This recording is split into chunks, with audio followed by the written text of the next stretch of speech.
Yo, it is your boy Draft Raw, and I thank all you guys for watching. If this is your first time seeing me, I just want to tell you right now that I am doing a 32 for 32 series. That is 32 NFL team drafts for 32 straight days.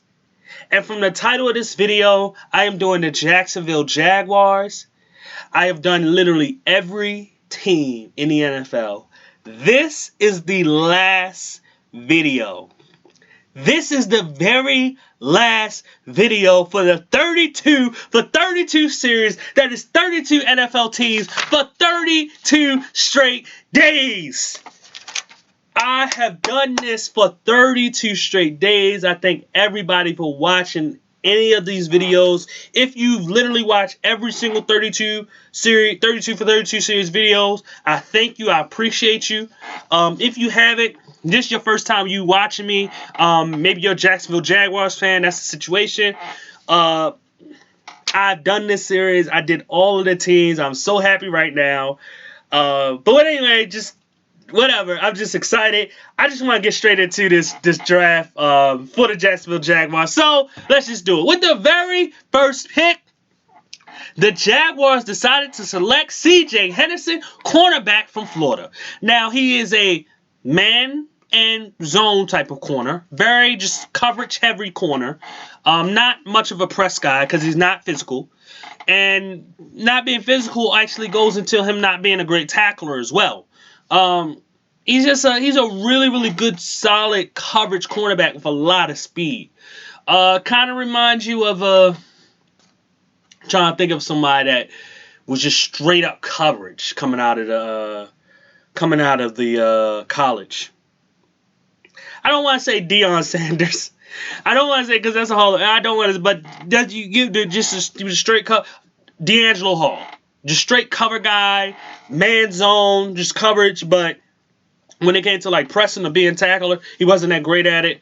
But this is probably the best cover corner that you're going to see in this draft, besides Damon Arnett from Ohio State or Jeffrey Okudah from also Ohio State.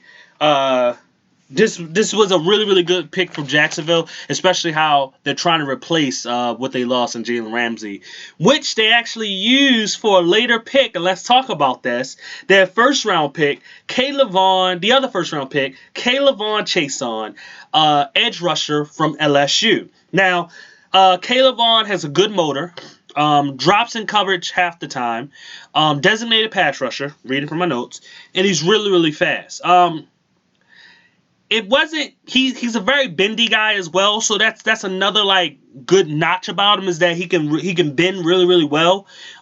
This is a guy that I thought that they chose to replace what's his name? Yannick Ngakoue. And they still haven't traded Yannick Ngakoue away. So if Yannick Ngakoue actually does decide to still play for the Jacksonville Jaguars this upcoming season, they're going to have another pass rusher and K'Lavon Chaisson, a guy that he will need some training because I don't think he's going to be like an excellent pass rusher. They already have Josh Allen, who they chose last year, who I just want to say was one of my favorite defensive players in the draft that year. I probably had him as top 2 player in that draft period, but just to get off of that. But this is a guy that he's going to need his time. So if Yannick Ngakoue does decide to stay the last year just to get the money and just to play, K'Lavon Chaisson is the guy that can come in the next year because they're going to have at some point they're going to have to get rid of Yannick because he doesn't want to be there.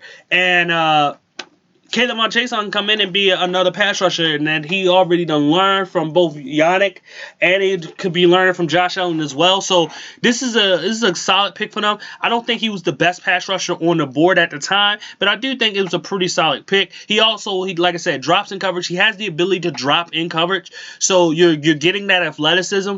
But definitely when he starts out, a definite designated pass rusher type of player. With the very next pick, and they had it in the second round, they decided to select Laviska Shenault from wide receiver Colorado.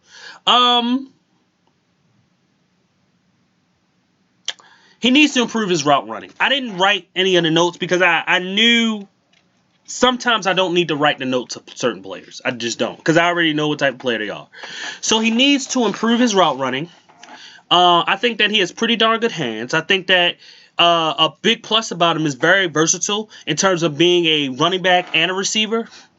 I think he brings similar skill set of like a Cordero Patterson or a Percy Harvin, which ironically they both was chosen in the first round by the same team, Minnesota Vikings. I guess they like that type of player. But with a guy like with the team like Jacksonville choosing this guy, he wasn't the best pure wide receiver that they could have, but he's a guy that's an offensive weapon that they can give to Gardner Minshew because they already have a guy like a DJ Shark. And I forgot who the other receiver that they have on the team. Is D.D. Westbrook still on there? You can comment below. I'm not sure if D.D. is still on there, but that's another guy who's a pretty solid guy. And then you have Laviska Shenault, who brings another added bonus in terms of just being a playmaking type of wide receiver. He doesn't have to be a best pure wide receiver, like be able to run routes and stuff like that, but he brings playmaking ability because you just putting the ball in his hands is something big, because his yards after catch is second to none, only to CeeDee Lamb. With the very next pick, they decided to select the defensive tackle from Ohio State, Devon Hamilton, average. That's all I have for him. He was just an average defensive tackle. Honestly, I thought that he should have been drafted way later than where he was drafted in the third round. I'm not a big fan of Devon Hamilton. It is what it is. I'm sorry. You may not like what I had to say, but that's just not the pick that I would have had. That I would have gotten. I wouldn't have picked Devon Hamilton. With the very next pick, though, they decided to select a offensive tackle. Gosh, I can't think of the school he played for. This ain't Louisiana Lafayette. No. Ben Bartch. I can't think of the school he played for. Was it Massachusetts? I can't remember. It doesn't really matter. Ben Bartch is one of the small school offensive tackles that played at the Senior Bowl earlier this year. He shows good punch and strength, but needs to play inside, not at tackle, because he doesn't have the best feet. So he is kind of a guard, not really a tackle. And he always needs to be technically sound, though, because his feet can mess him up. And then, he just needs to be able to, if everything is working for him, he's a beast offensive lineman, but he needs to always keep it consistent, because once he has to use a bit of extra athleticism, which he doesn't have, or doesn't have enough of, he gets himself in trouble, which can cause bad plays for the offense. With the very next pick they had in the fourth round, they decided to select cornerback from Michigan State, Josiah Scott. Injury concerns. There's a concern of injuries because of his size. He's like 5'9", 190 pounds. It's crazy because looking at the tape, originally I thought he was like 6 foot 200. It's kind of crazy how he was like way smaller than what I thought. He plays bigger. He has quick feet and hips, solid tackler, and he's better in the zone coverage than he is in man-to-man. A lot of times when he's in man-to-man, he's always giving up a pass, or the receivers always create separation.